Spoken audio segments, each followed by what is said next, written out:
mangwanani yoga ndinobata ndichiti Mwari ndatenda ndiri mupenyu nyasi vakandibvisa murima nerufu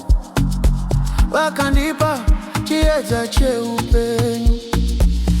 handina zvandaigona ndoga zvese zvandindazvo chipo chavo vandikomborera nemhuri yangu vakandipa rugare mumwoyo ndine rumbidzo nokuda kwaMwari wangu ndine mufaro nekuda kwezvose zvavandipa zuva nezuva ndinorumbidza mutsvene ari pamusoro nekuti upenyu hwangu chipo chavo chinokosha ndakaona nzara ndikaona kushayikwa asi vakandichengeta ndichiri mupenyu ndakaona misodzi ndikaona miedzo asi vakandipa runyararo rwemwoyo zviroto zvangu zvazadzika nekuda kwenyasha dzavo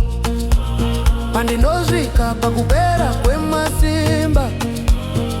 Mwari vanondisimbisa zvakare ndine rumbidzo nokuda kwaMwari wangu ndine mufaro nekuda kwezvose zvavandipa zuva nezuva ndinorumbidza mutsvene ari pamusoro nekuti upenyu hwangu chipo chavo chinokosha kana vamwe vachichema ndinonyemwerera nekuti ndinoziva Mwari varipo kana zvinhu zvikaoma handiti nekuti vakandipa zvose zvandinoda rugare rwavo runopfuura pfungwa vakazadza mwoyo wangu wese handingambokanganwa zvavakaita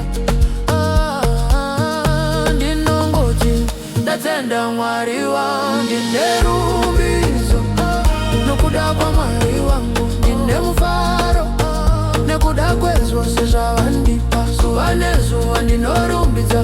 mutsvene ari pamusoro nekuti upenyu hwangu chipo chavo chinokosha nerumbidzo nokuda kwaMwari wangu ndine mufaro nekuda kwezvose zvavandipa zuva nezuva ndinorumbidza mutsvene ari pamusoro nekuti upenyu hwangu chipo chavo chinokosha nerumbidzo